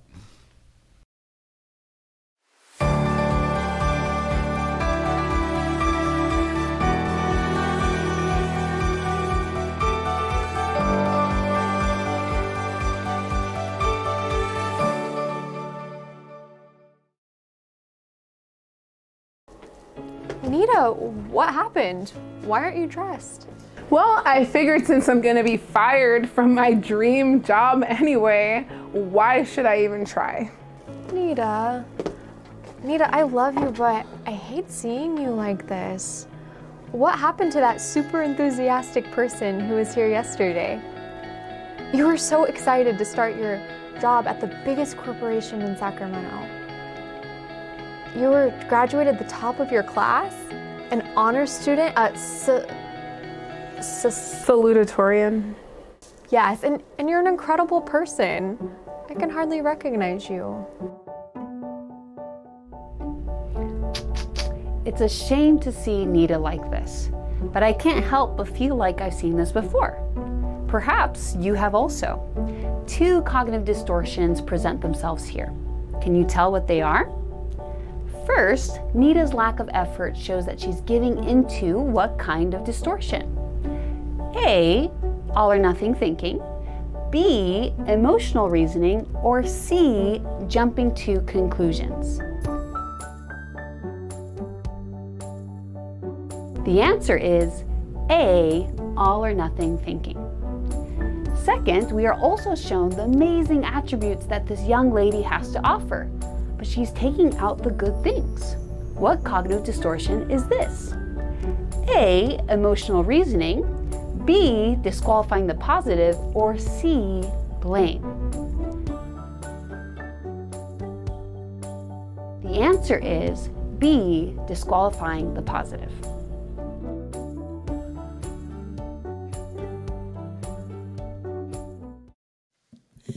Good evening.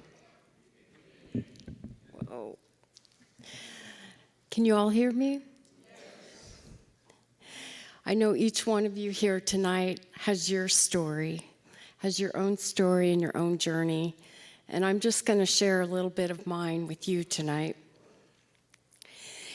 8 years ago, on Easter Sunday, I experienced a miracle.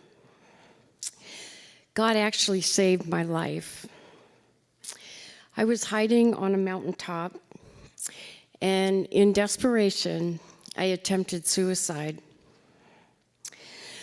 And because of God's great grace and His mercy, He orchestrated a search and rescue team that found me unconscious and a life flight helicopter that took me to a large trauma center. I was in ICU on a ventilator, and my younger sister walked in, and she spoke words of life over me. She said, "You will live to see the glory of God." My family was praying, and my older sister and my brother were keeping vigil at my bedside. One morning when I made it back to the medical floor, I woke up and I was in deep despair. I couldn't believe that I was still alive. And my sweet brother crawled into my hospital bed with me, and he opened the Bible that he had brought me. He read Isaiah 61. It says, "To all who mourn in Israel, He will give a crown of beauty for ashes, a joyous blessing instead of mourning." I said, "But Lord, how can you bring anything good out of this mess?" But in that moment, it was like someone lit a very small candle in a deep, dark cave. I had just a glimmer of hope. Sometimes that's all we need.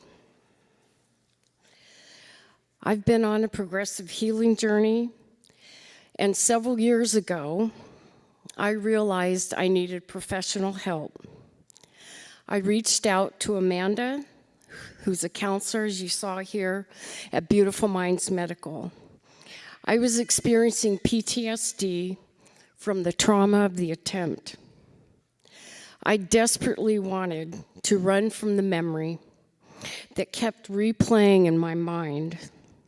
I kept reliving the pain, and I kept experiencing tremendous fear and anxiety. She was very kind. She held my hand. She allowed me to cry. She listened. Most importantly, she gave me tools to help me detach from the trauma. She also spent time praying with me. At that point, I needed an antidepressant, so I began working with Melissa and Charonette, who are nurse practitioners at Beautiful Minds. And with Amanda's help, I began replacing the lies that I had believed that day with truth, which has helped change my feelings. It's also helped me rewrite the narrative. Depression is deceptive. The deep pain I felt that day blocked my ability to see truth. But what's true in the light is true in the dark. That day I felt unloved and unwanted. But the truth is, I am completely loved by God, who knows everything about me, including the hairs on my head. His love is steadfast, it's constant, and it's unconditional. He says, I am honored, I am precious, and he loves me with an everlasting love.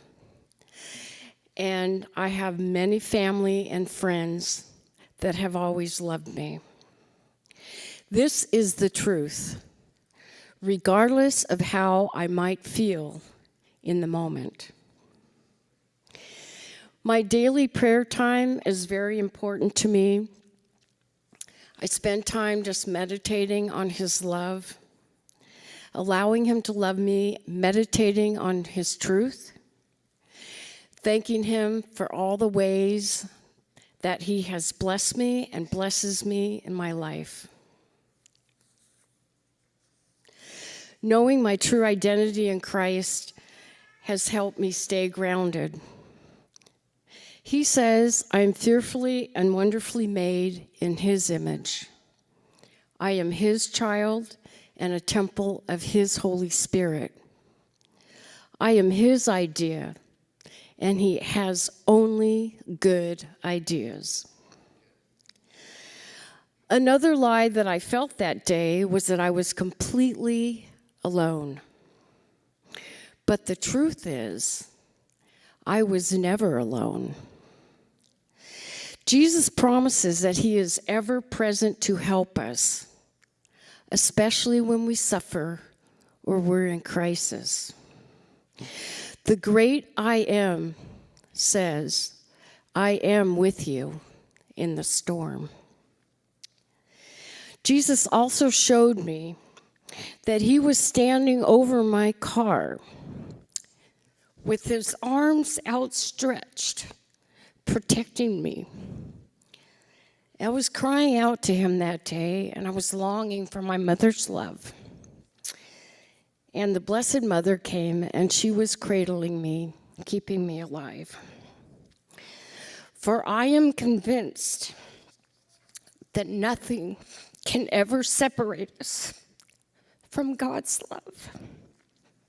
Neither death nor life, neither angels nor demons, neither our fears for today nor our worries about tomorrow.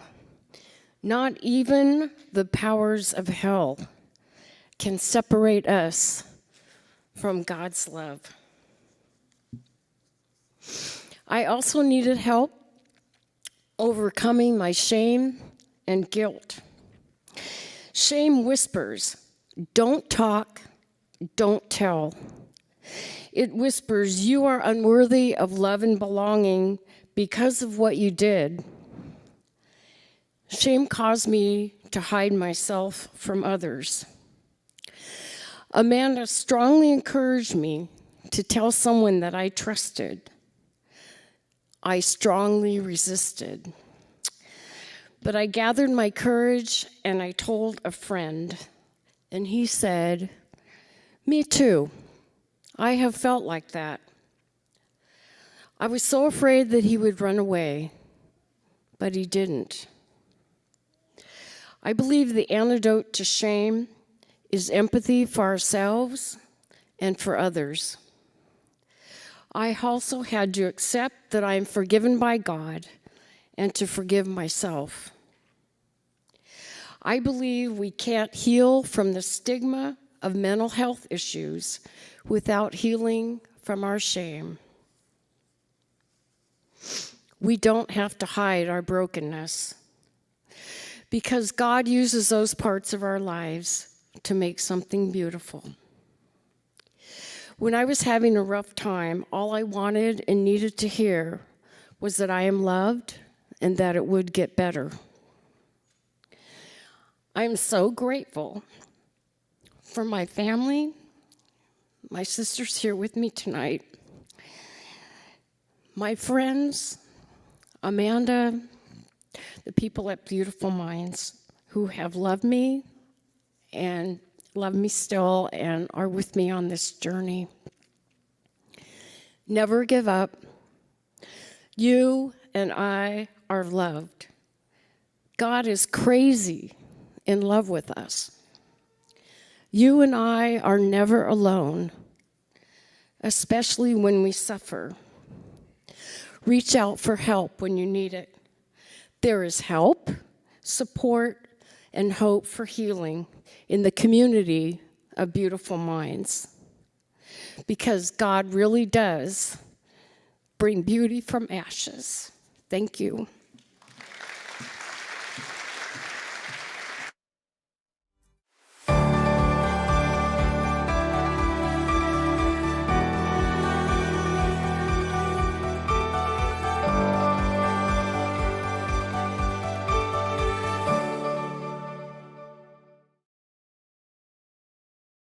Are you an overreactor? Do you make small situations worse than they need to be? Does it sometimes feel like your whole world has come crashing down because of one mess up? Well, my friend, I'm here to tell you that you're not alone. Almost everyone has cognitive distortions, but the good news is, just because you think it, doesn't mean it's true. Believe it or not, sometimes our thoughts can be deceptive to our feelings, and vice versa. We're here to help you get over those negative thoughts and create positive ones, even in the midst of a not-so-good situation. We're here to help you master your circumstances, so your circumstances don't master you.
rising, even when the light is fleeting.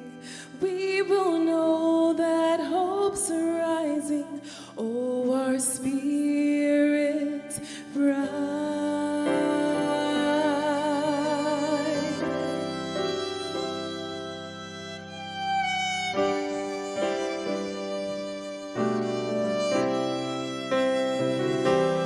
We will turn to one another as our sisters and our brothers. We will turn our eyes to heaven. Oh, our spirits rise. Hear the bands of music chant with songs of justice. Hear the bands of voices. Hope is sounding through the air.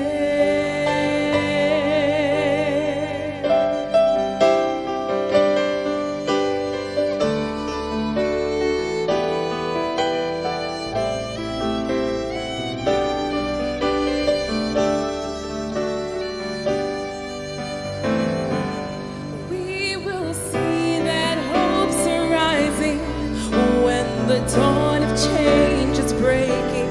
We will know that hope's arising.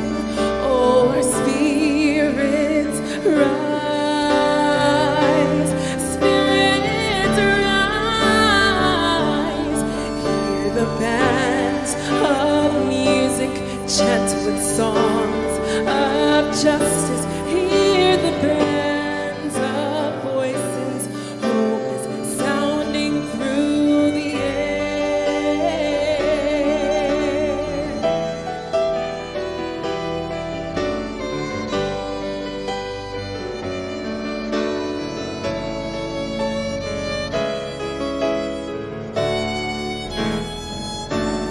Then we'll shout our sufferings over, standing strong with one another. Then we'll shout, this time it's over. Oh, our spirits rise. Spirits rise. Hear the bands of music chant with songs of justice. Hear the bands of voices. Hope is sounding through the air.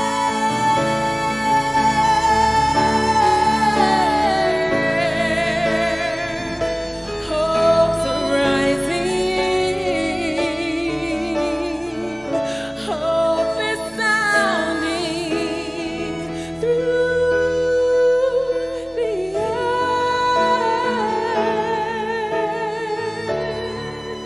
Oh, it's sounding. Hope is sounding through the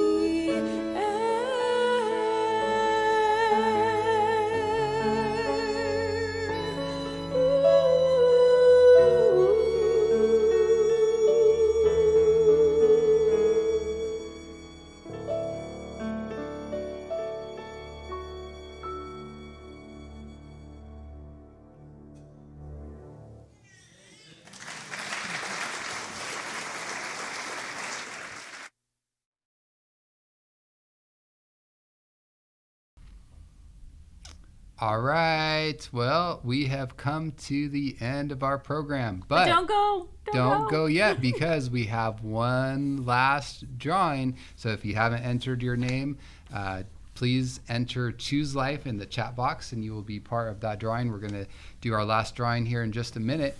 But before we do, I just wanted to mention 3 big initiatives that Beautiful Minds is engaging with this year. And that is number 1. We are developing a coaching training program. So we have life and health coaching, and that there's such a need for people to get more awareness about mental health, and not only for their own mental health, but then how to help other people. And so we're really excited about launching the mental health coaching training program. And one of the big target audiences there is we really want to focus on young people, because we believe that young people have a lot of energy, a lot of brilliant, beautiful minds that needs to be channeled towards actually not only improving their mental health, but helping other people too. And so that's one of the big things we want to do. Secondly, we are expanding our intensive outpatient program. We want not only for people to be able to get the help in person, but also online. Mm-hmm. And as all of you who are online today, not everyone can come to Auburn to get services. And so we've actually filmed the basic mental health aspects, and Amanda's part of that as well. So different lectures and educational topics, and we're going to be launching our online version of our intensive outpatient program here later this year. Yay. And yeah, we're excited about that, and I think it's going to provide a lot of opportunity for people. And then the third is we want to actually expand our in-person intensive outpatient program. So right now, we have a very holistic program, but we want to actually add in different elements. We want to not just educate people about healthy food and exercise, but we want to help people apply that. We want to exercise with them. We want to teach them how to cook. And then we don't want to just tell them about how wonderful hydrotherapy is. Right? It is wonderful. Yeah, okay, you heard it. Invigorating. Yes, very invigorating. The hot and the cold, it's not water torture like some people think. It's water joy. Wakes you up in the morning. It's like a water much park. Better than a coffee. And anyway, we want to do that with people in person. And so, I can tell everyone's wanting to sign up for our expanded intensive program right now. So we're really excited about those big initiatives, but we cannot do these things without your help. And so we want to invite all of you to, or any of you that feel so moved, to come to beautifulmindswellness.org/donate and help contribute towards the expansion of holistic mental health services to improve the mental health of our community and of America. All right, so are we ready for our final drawing? And by the way, what is our last prize? We have a lovely Beautiful Minds mug here with those lovely teas and honey sticks. We also have a telling yourself the truth, very important when it comes to cognitive distortions. Yes. And then we have these cool conversation cards that one of our friends, Stacy Bartley, came up with. She's in actually two of our podcasts now, and she came up with those great conversation starters. And then we also have a life coaching session for free that you will get, and that's with a life and health coach. Yeah, one of our amazing life and health coaches will whip you into shape. Invaluable. This is a prize worth well more than money can put a price on. That's right. It will change your destiny. All right. So is everybody ready? Yes. We got the drum roll. So for prize number 3, our winner is Donna Wright. Yay, Donna! All right. Congratulations, Donna. Thanks for staying up all night with us. And you can, Donna, if you are listening, you can send an email to info@beautifulmindswellness.org, and we will send you over your prizes. Yay. All right. With that, we want to just say a warm thank you for being with us this evening. We've had a lot of fun together, and also been inspired by watching the testimonials and hearing the wonderful music. And so I hope you have too. And I wish you a wonderful, blessed evening. And I believe we're going to invite a send-off here. Our background people, yay! They're background and foreground people. That's they're just in the background right now, but now they're about to be in the foreground. Come back and join us. Bye, everyone. See you later. All right. Bye-bye. Bye. Remember to choose life. Choose life. All right.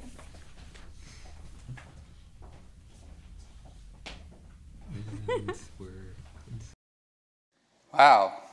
What a beautiful fitting end to our night of song and story. Can you feel and hear the hope rising in the air? That was just a beautiful, beautiful song. Thank you so much. Well, I just want to give a special words of thanks to a few people. First, I'd like to thank all of you for coming out this evening and spending this evening with us. I hope it inspired you with hope and also inspired you to share this message of hope with those around you. And I'd also like to recognize Shayna. I think she deserves, an Oscar after all these acting, and then the singing on top of that. And she was very involved with producing the videos, and also Sydney was very instrumental in filming and producing the videos as well. Let's give them a big round of applause. Did a great job. And then I'd also like to. The runner-up Oscar nominees are the staff and providers, almost as good as Shayna, but not quite. So thank you to our staff and providers for participating in the videos. And a special thanks to Casey, who has been running the stage tonight and really helped to bring everything together. Let's give her, yes. And then I wanted to, of course, thank our musicians and our storytellers. Did everyone enjoy the music and the stories? And I'd also like to thank our volunteers. We had a lot of volunteers helping out at the back when you came in and with the food and everything else. So thank you to our volunteers. And lastly, this event could not have been done without an amazing organizer to lead the entire event. I'd like to call Michelle Feast up here to the front.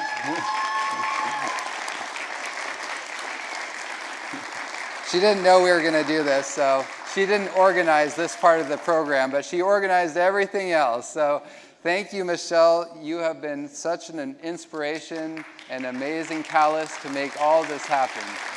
And we just want to give you some flowers and just a little thank you card. So let's give her one more round of applause. Thank you, Michelle. Appreciate it. She's been working tirelessly and put together a fantastic program. So most importantly, I would like to thank God. He has given us such beautiful principles that are so simple and yet so powerful. And I believe that more than ever before, we have an opportunity, and not just an opportunity, but actually a responsibility, because we've been given these principles to share these principles with a hurting world. May God help us to meet the great needs that are out there. Would you join me in standing as we have a closing prayer, asking for God's help to spread the good news?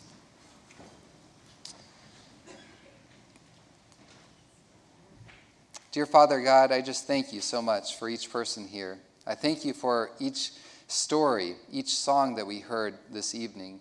It truly inspires us with hope. And we know that the stories are not finished yet. The stories in our own lives are continuing on, and there are countless others who long to receive the healing and the hope that we have seen tonight. We cannot do this on our own. We're just a small little light in a dark corner of this planet. But we know that you have a plan, and that even great big fires start with just a single little match. And so I pray that you would help us to spread this message, that there would be light that would not just shine here in Auburn, but across the United States and around the world, that the light of your healing principles would go forward so that people could be transformed, one beautiful life, one beautiful mind at a time. Bless each person here, bless their families, and I thank you for hearing and for answering this prayer. We pray in your name. Amen. All right, you may be seated, and may you be blessed.